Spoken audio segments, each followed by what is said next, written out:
Hey guys, what's going on? It's Gunnar here. Welcome back to the channel. Now, it's December 12th and we are officially into the late season hunt.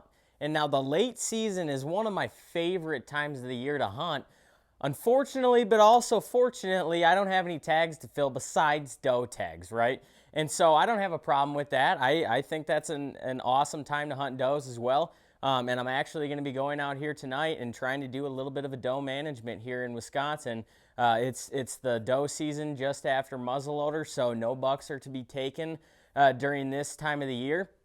So I'm going to go do a little doe management. But for some of you guys that are still holding on to a buck tag, you might have an archery buck tag, or there may still be some muzzleloader seasons across the Midwest. I'm not entirely sure.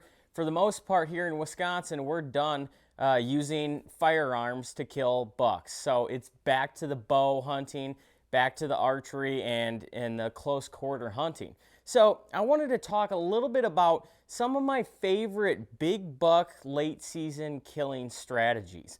And I've been fortunate enough to kill multiple really nice deer in December, in the month of December. And the most critical component that's gone into killing those deer is, first and foremost, food. Well, I got a pretty damn cool story to share with you guys here in a little bit. Been a roller coaster since about 4:10 last night, and this is the reason why.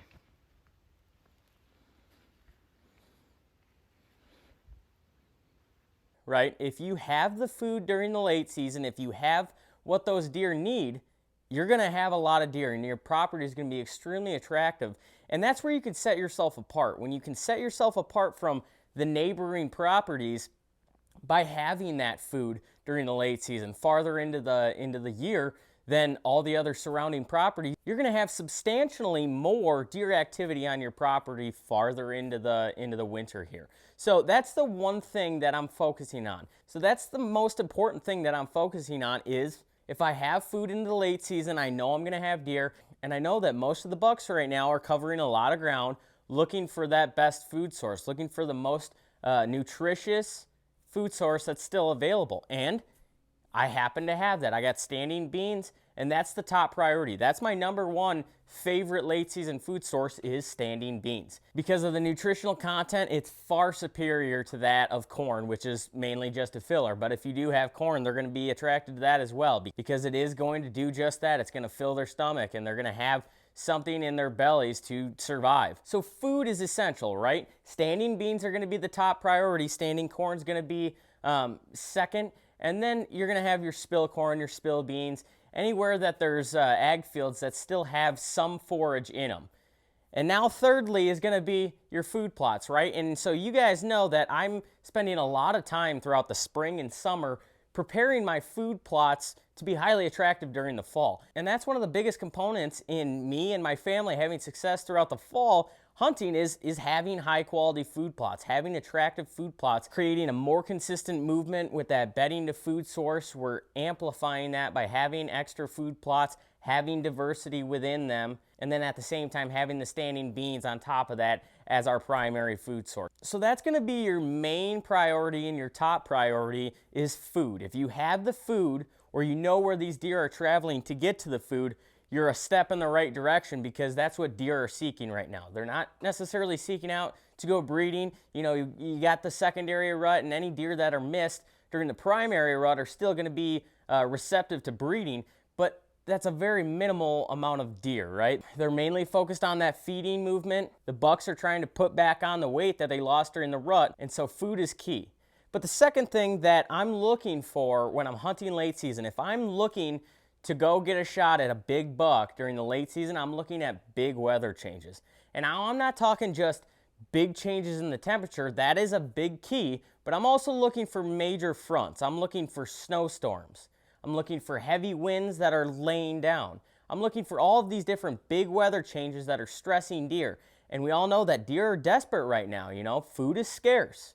They've been hunted all year long, and they're trying to survive the hard winter. And in the upper Midwest here, we have hard winters. That's why these deer have to put on such big body sizes to survive these harsh winters. So these deer are very desperate right now, and when you get these big weather fronts, it's going to amplify that daytime movement. So anytime you're dropping 10 to 15 degrees in the high temperatures, anytime you have a big cold front rolling in, you can expect that movement to spike dramatically. Same thing with big heavy winds dropping to a more marginal level. Same thing with a big snowstorm. If you get 6 inches dumped one night, you can expect that following evening to be extremely productive when it comes to seeing deer movement, especially on those food sources. That's what I'm keying in on right now, and all of this ties into it, right? Those big weather fronts are going to get deer to those food sources sooner, and that's what I'm prioritizing right now. So that's what I'm looking for. It's hard to get into those bedding areas during the late season right now because a lot of these deer are starting to herd up, right? Everybody see those big groups of deer on the main food source during the late season here. A lot of those deer are stacked in a very close proximity to each other in those bedding areas. They're finding the most high quality bedding habitat with the most daytime browse, and they're making that short bedding to food source movement in ag country here. They're making that pretty short bedding to food source movement to the highest quality food that's still available. That's where you're seeing these big herds. You're seeing 15, 20 deer. And that leads me into another thing is, when you're hunting the late season, you got to expect to see many, many deer. And what comes with seeing a lot of deer is a lot of opportunities to get busted, right? A lot of opportunities to spook deer. So you have to be extremely cautious this time of the year. They've been hunted all year, right? The jig's up now. They know what's going on, and any little thing that you do wrong is going to be amplified just because these deer are high strung right now. They're not tolerating anything. They've been trying to elude hunters for the last few months, and the ones that are still alive have been successful doing so, and they didn't do that by, letting you get away with too much when it comes to hunting them.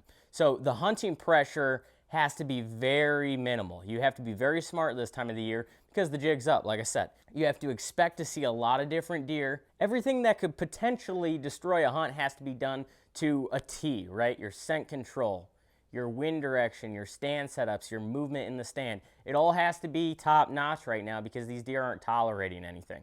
And when you're dealing with 15, 20 deer on a food source that you're sitting on, there's not a lot of room for error, right? Because a lot of those younger deer, the does, the fawns, the younger bucks, they're going to stack into that food source far earlier than those big bucks are. So the big problem with late season is being able to have all those younger deer come in and get by you and get into that food source and not get busted before the big guys show up, right? Because they are the smartest deer in the woods, and they are going to be the last deer that comes out, more than likely. So you have to be extremely cautious, and you have to be prepared to see a large amount of deer all concentrated in one area and all very paranoid. That's just how this late season hunting works. They're always very paranoid. This buck in particular, I was sitting a ground blind on the back side of a hog roll in a ag field. I was sitting on a travel corridor between bedding and standing beans. I had a big temp drop. It was single digits. I was sitting in the ground blind. I had trail camera pictures of this deer consistently coming in here for the last couple days. He was right around that daylight, and I knew when I got this big temperature drop, he was more than likely going to show up here in daylight, and I was going to get a shot at him, and sure enough, that happened. But he was wound tight. He was high-strung. When I hit full draw, my bow clicked a little bit, and he looked right at the blind, and he stared a hole through me. So that just goes to show you that you have to be extremely careful this time of the year. These deer are not tolerating much, but if you have the right habitat and you have the right food sources and you're hunting smart, it is a very good time of the year to hunt. Like I said, I love the late season. There's a lot of opportunities, but a few of the things that you need to focus on are going to be food sources, good bedding habitat, a lot of daytime browse. There's not as much forage in the woods. There's nothing growing right now. It's the dead of winter. If you have snow cover, a lot of the vegetation is covered up. A lot of that daytime browse is pretty minimal at this time of the year. So find those thick, high stem count areas where those deer have native browse to chew on throughout the day. Those areas are going to draw a lot of attention for daytime bedding. Watch those big weather changes. Pick out the days that are going to be the best. Those big temperature drops, those fronts rolling in and out.